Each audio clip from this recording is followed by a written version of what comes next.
அண்ணன்களின் தம்பி,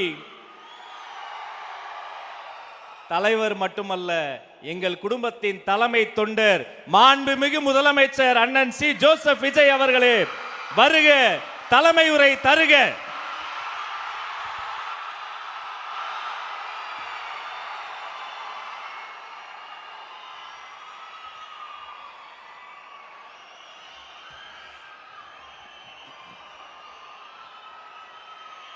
என் நெஞ்சில் குடியிருக்கும்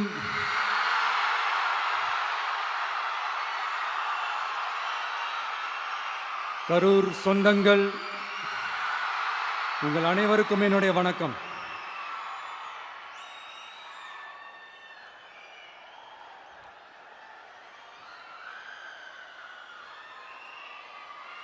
ஒரு மனுஷன் லைஃப்ல எவ்வளோ பெரிய ஒரு உயரத்துக்கு போனாலும் மனசளவில் சில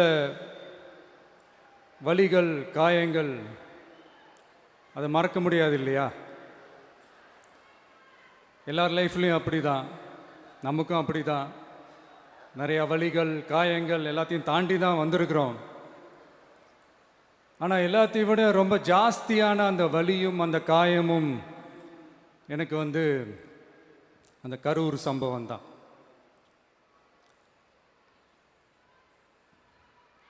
மக்களை சந்திக்கிறதுக்காக, மக்களை சந்திக்கணும், மக்கள் பிரச்சனைகளை எடுத்து பேசணும்.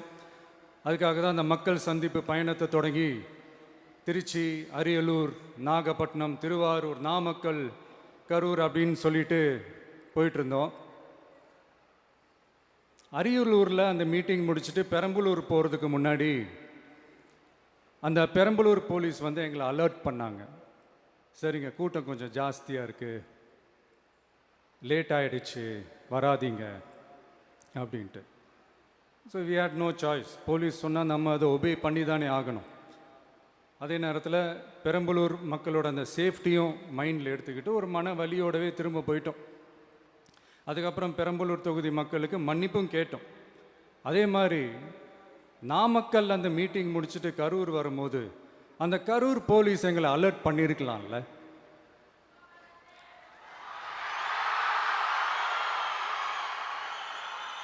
இல்லை சார், இங்கே எதிர்பார்த்ததை விட கொஞ்சம் கூட்டம் அதிகமாக இருக்குது, கண்ட்ரோல் பண்ண முடியல, வராதிங்க. அண்ட் போலீஸ் நினச்சா அவங்க அந்த மீட்டிங்கே கேன்சல் பண்ணலாம். ஏதோ தப்பாக இருக்குது, ஏதோ தப்பாக தோணுது அப்படின்னு நினச்சிட்டாலே they have all the rights to cancel the meeting. எங்ககிட்ட கேட்கணும்லாம் ஒன்றும் அவசியமே கிடையாது. ஆனால் அதையெல்லாம் எதுவுமே செய்யாமல் அந்த ஹைவேல இருந்த அந்த ஸ்பாட்டுக்கு போலீஸே எங்களை உள்ளே கூட்டிகிட்டு வந்து விட்டு அந்த நாடகம்லாம் இருக்கு பாருங்க.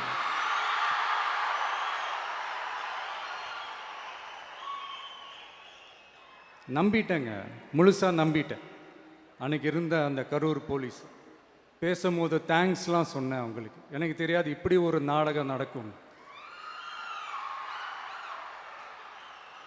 இதுக்கெல்லாம் யார் காரணம்? இதெல்லாம் யார் சொல்லி செஞ்சது? இப்படி பண்ணுங்க, அப்படி பண்ணுங்க, சப்போஸ் அப்படி நடந்தா இப்படி பண்ணுங்க, சப்போஸ் இப்படி நடந்தா இந்த மாதிரி இன்ஸ்ட்ரக்ஷன்ஸ்லாம் கொடுத்து அந்த ப்ரெஷர் போடுறது யார்?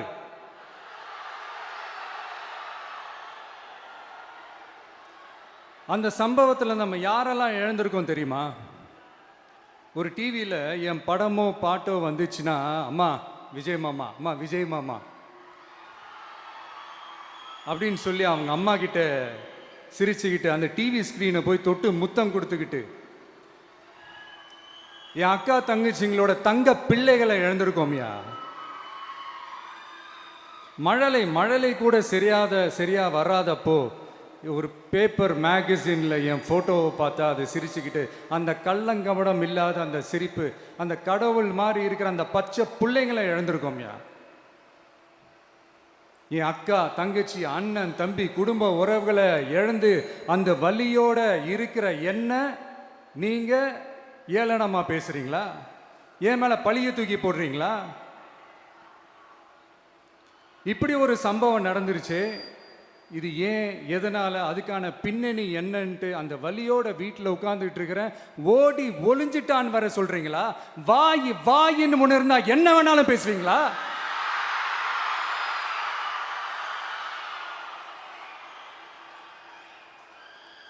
மக்களே, நான் உங்களையே கேட்குறேன், அன்னைக்கு அத்தனை க்ரௌடு இருந்துச்சு, அந்த க்ரௌடுக்கு தகுந்த மாதிரி போலீஸ் பாதுகாப்பு கொடுத்தாங்களா? இந்த இடத்தை எடுத்துக்க சொல்லி நாங்க தான் சொன்னோம்னு ஒரு போலீஸ் ஆபீசர் பேட்டி கொடுக்கிறாரு, அதுக்கு என்ன அர்த்தம்? இவ்வளோ வலி, இவ்வளோ காயங்கள் கொடுத்துட்டு பழியை தூக்கி நம்ம மேல போட்டுட்டு அதுல ஒரு அரசியல் ஆதாயம் தேடுறீங்களேயா? இதுல வாய் கூசாம சட்டசபையில ஸ்டாலின் சார் நம்ம மேல திருப்பி விட்டு அங்க ஒரு அரசியல் செய்றாரு, அதுக்கு என்ன அர்த்தம்? நமக்காக வந்திருக்கிற மக்களை காக்க வைக்கிறதுக்கு நான் ஒன்றும் ஆதாயம் தேடுற அரசியல்வாதியெல்லாம் கிடையாது. மக்களுக்காக அரசியலுக்கு வந்தவன் இந்த விஜய். எனக்காக எல்லாமும் கொடுத்த என் மக்களுக்காக எல்லாத்தையும் விட்டுட்டு மக்களுக்காக மட்டுமே அரசியலுக்கு வந்தவன் இந்த விஜய். அவங்களுக்காக நன்றி கடன் செலுத்துறதுக்காக மட்டுமே அரசியலுக்கு வந்தவன் இந்த விஜய். உங்களுக்கு தான் இந்த விஜயை பத்தி நல்லா தெரியுமே. ஆனா நம்ம எல்லாருக்குமே இத்தனை வலிகள் காயங்கள் கொடுத்தவங்களுக்கு இந்த 2026 தேர்தலில் தக்க பதிலடி கொடுத்துட்டீங்க. ஆனா அது மட்டுமே பத்தாது மக்களே, அது மட்டுமே பத்தாது. காலகாலத்துக்கும் எழுந்திருக்கவே முடியாத அளவுக்கு நிரந்தரமான ஒரு பதிலடியை நீங்க கொடுத்துக்கிட்டே இருக்கணும்.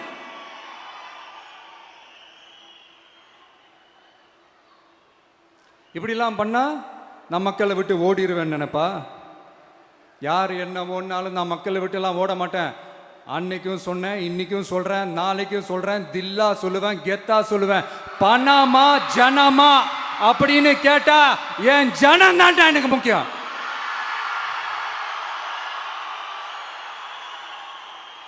மக்களே, உங்களை விட எனக்கு இந்த காசு பணம் முக்கியமா என்ன? இவ்வளோ குறைகள் நம்ம மேல சொல்றாங்களே, இப்போ நான் சொன்ன மாதிரி அவங்களால ஓப்பனா சொல்ல முடியுமா? அந்த தில்லு இருக்கா, திராணி இருக்கா? ஒரு கிடையாது. ஆனா நம்ம மக்கள் அமைச்சு கொடுத்த நம்ம அரச குறைகள் மட்டும் டிசைனா மாடல் மாடலா குறைகள் மட்டும் சொல்லுவாங்க. ஒவ்வொரு டிபார்ட்மெண்ட்லயும் அந்த பார்ட்டி ஃபண்ட், அந்த கட்சி நிதின்ற பேர்ல அடிக்கிற கொள்ளையெல்லாம் இந்த தீய சக்தியா இருக்கட்டும், தீந்து போன சக்தியா இருக்கட்டும், ரெண்டு பேரும் மாறி மாறி இதே தான் செஞ்சிட்டு இருக்கிறாங்க. இதுல ஒரு ஹைலைட் காமெடி என்னன்னா, சட்டசபையில் பேசும்போது பார்ட்டி ஃபண்டுன்னு தான் சொன்னேன். அது எந்த பார்ட்டி, என்ன ஃபண்டு, யாரு, என்ன பேரு எதுவுமே சொல்ல. பார்ட்டி ஃபண்டுன்னு சொன்னவனை எடுத்தாங்க பாருங்க ஒரு ஓட்டம்.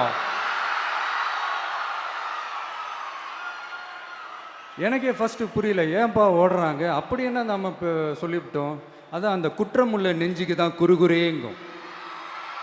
இது எப்படி இருக்கு தெரியுமா? எங்க அப்பா பீரோக்குள்ள இல்லை, எங்க அப்பா பீரோக்குள்ள இல்லை அப்படின்னு சொல்ற மாதிரி. ஐயோ, ஏன் கேட்குறீங்க? இவங்களோட செம்ம கூத்தா இருக்குங்க, செம்ம ஃபன்னா இருக்கு. சென்னையில் ஒரு பாலம் கட்டுறதுக்காக நார்மலாக ஆகிற செலவை விட அதிக செலவில், கிட்டத்தட்ட டபுள் மடங்கு செலவில் ஒரு டெண்டர் ஒன்று விட்டுருக்குறாங்க. அதையெல்லாம் தோண்டி எடுத்து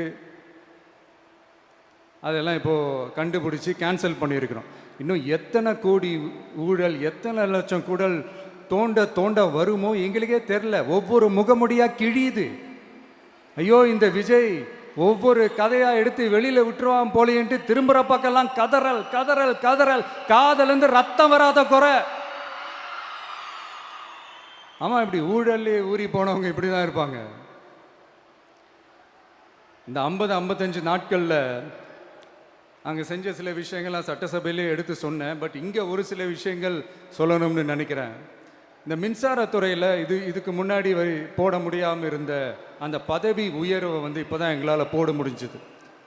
அதுக்காக ஒரு அக்கா அழுதுகிட்டே ஒரு நன்றி சொன்னாங்களே, அதெல்லாம் அவங்க கண்ணில் படாது அந்த வீடியோலாம், குறை சொல்கிறவங்களுக்கு. அடுத்து லஞ்சம்லாம் ஒழிக்க முடியாது, ஊழல்லாம் ஒழிக்க முடியாது, அதெல்லாம் பிளட்டிலேயே ஊறி போய் இருக்கு அப்படின்னு சொன்னவங்க போய் ஒவ்வொரு கவர்மெண்ட் ஆஃபீஸாக பாருங்க, ஒரு பைசா லஞ்சம் இல்லை, ஒரு பைசா ஊழல் இல்லை. வேலையெல்லாம் சும்மா டக்கு டக்கு டக்கு நடக்குது. ஒரு பெரியவர் ஒருத்தர் சொல்றாரு, தம்பி வேலையெல்லாம் நடக்குது, ஆனா அதையும் தாண்டி எங்களுக்கு மரியாதை கொடுக்குறாங்க தம்பி, உட்கார வச்சுலாம் பேசுறாங்க. இதெல்லாம் இதுக்கு முன்னாடி நடந்ததே இல்லை. அவனை போய் பாரு, இவனை போய் பாரு, இந்த ஆஃபீஸரை போய் பாருன்னு சொல்லி அலைய விடுவாங்க. இப்போ லஞ்சம் இல்லை, ஊழல் இல்லை, வேலையெல்லாம் உடனே நடக்குது. மக்கள் அப்படி ஒரு பெருமூச்சு ஒன்று விடுறாங்க. அதை பார்த்து நமக்கு அப்படி ஒரு ஹாப்பினஸ். இதுக்கு மேலே என்ன வேணும்? ஏன் இதெல்லாம் பண்ண முடியாது? மனசுன்னு ஒன்று இருந்தால் பண்ணலாம். இப்போ பண்ணலை. அதே மாதிரி இந்த L&T நிறுவனத்தோட 18,600 crore 3 திட்டங்கள் அந்த ஒப்பந்தம், அந்த கையெழுத்து போட்டிருக்கிறோம். கிட்டத்தட்ட 8,200 பேருக்கு வேலை வாய்ப்பு. நான் சொல்கிறது அந்த 3 மாவட்டத்தை சேர்ந்தவங்களுக்கே அவ்வளோ வேலை வாய்ப்பு. குறுவை சாகுபடிக்காக 134 கோடியில் அந்த சிறப்பு தொகுப்பு திட்டம் அறிவிச்சிருக்கிறோம் நம்ம விவசாயிகளுக்காக. இப்போவும் சொல்கிறேன், நம்ம விவசாய பெருமக்களே, உங்களோட இந்த அரசு கூடவே நிற்கும். பெண்கள் பாதுகாப்புக்காக சிங்கப்பெண் அதிரடி படை, அது உங்களுக்கு நல்லாவே முன்னாடியே தெரியும். வரப்போகிற அறிஞர் அண்ணா அவர்களுடைய பிறந்த நாளில் உங்கள் அண்ணனுடைய அரசில் தாய் மாமன் தங்க மோதிர திட்டம் அறிவிக்கப்படும். இதெல்லாம் கேட்டாங்களே, வாக்குறுதி கொடுத்தீங்களே, என்னாச்சுன்னு. இந்த தீய சக்தி மாதிரி ரீல் தாய் மாமன்லாம் கிடையாது, ரியல் தாய் மாமன். எப்படி? ரியல் தாய் மாமன்.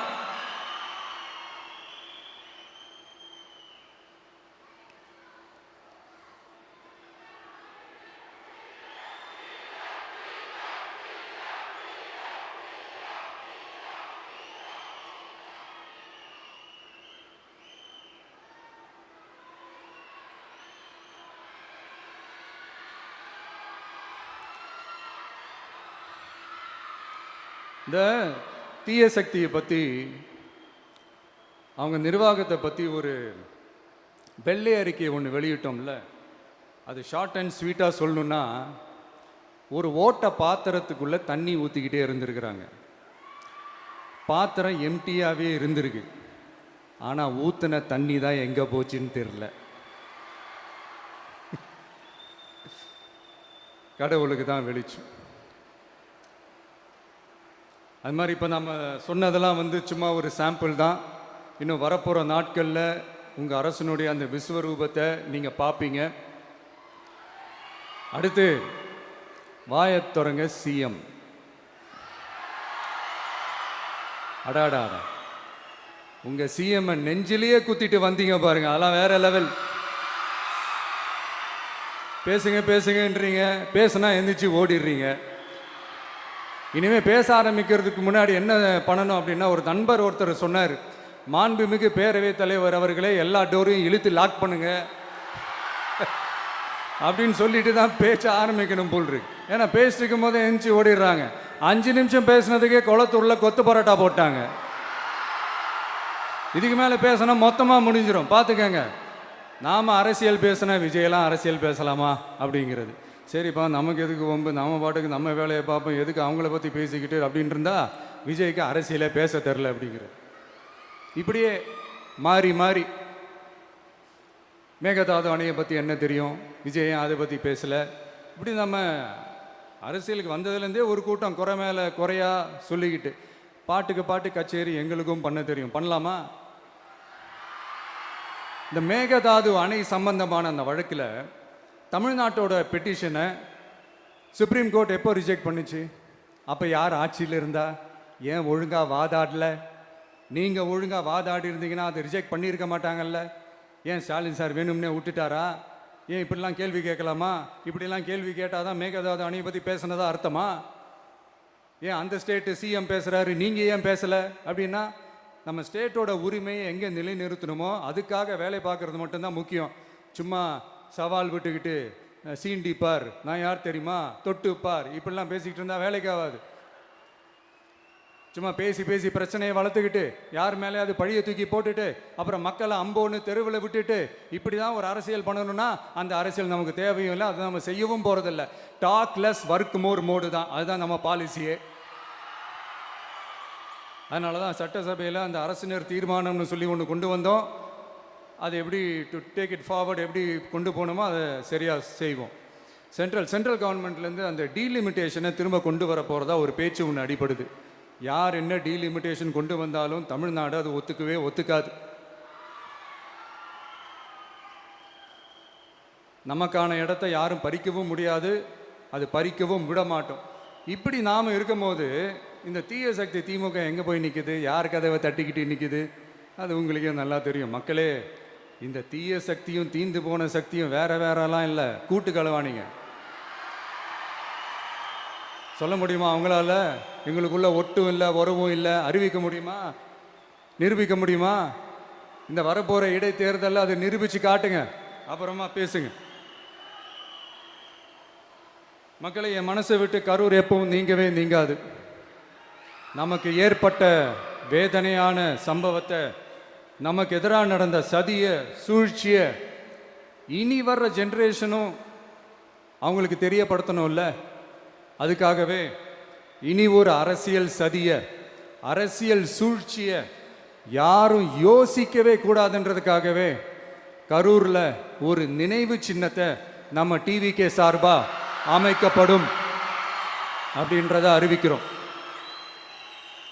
அப்புறம் கரூர்ல இருந்து ஒட்டுமொத்த தமிழ்நாட்டு மக்களுக்கும் சொல்றேன், உங்க டிவிக்கு அரசு உங்களுக்காகத்தான் உழைக்கும். அடிப்படை வசதிகளை முதல்ல நிறைவேற்றணும். ஒரு பக்கம் நிதி நிலைமையை சரி செஞ்சுக்கிட்டே, இன்னொரு பக்கம் அப்படியே நாம் சொன்னதில் ப்ரையாரிட்டி பார்த்து ஒவ்வொன்றா படிப்படியாக நிறைவேற்ற ட்ரை பண்ணுவோம். இது எப்பவும் உங்களுக்கான அரசாக தான் இருக்கும். இந்த விஜய் உங்கள் விஜயாக தான் இருப்பான்.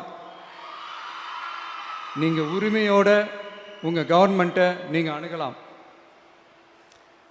இந்த தீய சக்தி ஆட்சி முடிஞ்சு பொட்டிக்குள்ளே போனதுலேருந்து என்னென்னமோ பண்ணுறாங்க, இது ஏதோ பேசுகிறாங்க, சோஃபாங்கிறாங்க, வாஷிங் மிஷினுங்கிறாங்க.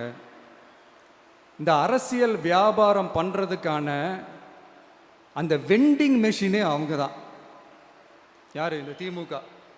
இதில் நம்மளை பார்த்து வாஷிங் மிஷினுங்கிறாங்க. எலெக்ஷனில் ஓட்டுக்கு காசு கொடுக்குற அந்த கலாச்சாரத்தையே, அந்த கல்ச்சரை அடித்து நொறுக்கி இருக்கிறோம். எலெக்ஷன்லேயே அப்படி வேலை பார்த்த நமக்கு எதுக்கு இந்த குதிரை, கழுதை, ஒட்டக பேரெல்லாம்? மக்களின் பக்கம். அப்படி இருக்கும்போது நமக்கு எதுக்கு இந்த பேரெல்லாம்? இந்த திருட்டு திமுக ஆட்சியை வச்சுக்கிட்டு ஊரடிச்சு ஒலையில போட்டு இந்த கொள்ளையை அடிச்சதுனால தான் உங்க கரூர் கம்பெனி ஓனர் ஒருத்தர் எங்க இருக்காருன்னே தெரியாம ஓடு ஓடு ஓடு ஓடு ஓடு ஓடு ஓடு ஓடு வராம் பாரு வேட்டக்காரன் ஓடினே இருக்கிறாரு. இன்னொருத்தர் ஃபாரின்ல போய் ஒளிஞ்சுக்கிட்டார். ஃபாரின் ஸ்டாலின் சார்ன்னு நினைச்சிட போறீங்க, அவர் இல்லை. எனக்கு எப்பவுமே ஸ்டாலின் சார் மேல ஒரு தனி பாசம் ஒன்று உண்டு. அவர் கிடையாது, இவர் வேற. சிங்கப்பூருக்கு செக்கப்புக்கு போனார்ல அவரு. இன்னும் தோண்ட எத்தனை பேர் மாட்ட போறாங்களோ தெரியல. உங்ககிட்ட யாராவது லஞ்சம் ஏதாவது கேட்டாங்கன்னா கொடுக்க முடியாது சொல்லுங்க, நான் இருக்கேன் உங்களோட. அப்படியே யாராவது ஃபோர்ஸ் பண்ணாங்கன்னா இது எங்க மகன், எங்க புள்ள, எங்க அண்ணன், எங்க தம்பி, எங்க விஜய், எங்க விஜயோட ஆட்சின்னு ஸ்ட்ராங்கா சொல்லுங்க. மக்களை, நீங்க கூட இருக்கும் போது லஞ்ச ஊழல் மட்டும் இல்லை, அதிகாரத்தை வச்சு ஆட்டம் போடுற யாரா இருந்தாலும் அடங்கிடுவாங்க. இந்த கடமை, கண்ணியம், கட்டுப்பாடுன்ட்டு ஒரு காலத்தில் கொள்கையோடு இருந்த கட்சியெல்லாம் இன்னைக்கு எப்படி இருக்கான்னு உங்களுக்கே தெரியும். அதாவது இந்த டிவிகே கட்சியோட தலைவரை எதிர்க்கிறதுல ஒரு நியாயம் இருக்கு. ஏன்னா உங்க பொழப்புல மண்ணள்ளி போட்டான். என்ன இந்த ஊழல் லஞ்சம்லாம் பண்ண மாட்டேன்னு சொல்லி உங்க அரசியலையே ஒரு தெருமுனைக்கு கொண்டாந்து விட்டான். மக்கள் வேற அவனை தான் நம்புறாங்க. ஸோ இந்த விஜயை எதிர்க்கிறதுல ஒரு அரசியல் நியாயம் இருக்குது, அது புரிஞ்சுக்கலாம். ஆனால் இன்னைக்கு இந்த விஜயை மக்கள் ஓட்டு போட்டு ஜெயிக்க வச்சு ஒரு தீர்ப்பை கொடுத்து மக்களுக்காக வேலை செய்யறதுக்காக முதலமைச்சராக உட்கார வச்சிருக்கிறாங்க. என்னமோ இன்னமும் நீங்கள் தான் ஆட்சியில் இருக்கிற மாதிரி. விஜய் கரூருக்கெல்லாம் போகக்கூடாது, விஜய் இங்கே போகக்கூடாது, அது செய்யக்கூடாது, இது செய்யக்கூடாதுன்னு எனக்கு புரியலையே. ஆட்சியில் இருக்கும் போது தான் இவ்வளோ கட்டுப்பாடெல்லாம் போட்டிங்க, எஸ்ஓபிஸ்லாம் போட்டிங்க, ஸ்டாலின் சார் ஆப்ரேட்டிங் ப்ரொசீஜர்லாம் போட்டிங்க. இப்போவும் அதே பண்ணிட்டு இருந்தீங்கன்னா என்ன சார் நியாயம்? இல்லை, நான் தெரியாமல் தான் கேட்குறேன். இன்னும் கனவுலையே இருக்கிறீங்களா? முதல்ல முழிச்சு வாங்க, ரியாலிட்டிக்கு வாங்க. உங்கள் ஆட்சியெல்லாம் வீட்டுக்கு போய் டிவிக்கேன்னு ஒரு ஆட்சி வந்து ரொம்ப நாள் ஆச்சு. ஒழுங்கா படி என்று சுப்ரீம் கோர்ட் ஓங்கி மண்டேலியே நறுக்கு நறுக்கு நறுக்கு என்று செம்மட்டியாலே அடிச்சும் இந்த திமுக முழிச்சிக்கல அப்படின்னா அப்போ கொஞ்சம் கஷ்டம்தான். வெற்றி தோல்வியெல்லாம் அரசியலில் சகஜம் சார். அதுக்காகலாம் வெறி பிடிச்சி இந்த பதவி வெறி பிடிச்செல்லாம் அலைய தேவையில்லை. நல்ல விதமாகவே சொல்கிறேன், நியாயமான அரசியல் பண்ணுங்க. ஓ, அதுதான் உங்களுக்கு தெரியாதுல்ல. இந்த தீய சக்தி திருத்தவும் முடியாது, அவங்களா திருந்துவாங்கன்னு பார்த்தா அதுவும் நடக்க போகிறதில்ல. அதனால் வரப்போகிற இடைத்தேர்தலில் மக்களே இந்த தீய சக்தி திமுகவை நல்லா வெச்சு வெளுத்து விடுங்க. கான்ஃபிடண்டா இருங்க மக்களே, நல்லதே நடக்கும், வெற்றி நிச்சயம். மீண்டும் சந்திக்கும் வரை நன்றி, வணக்கம்.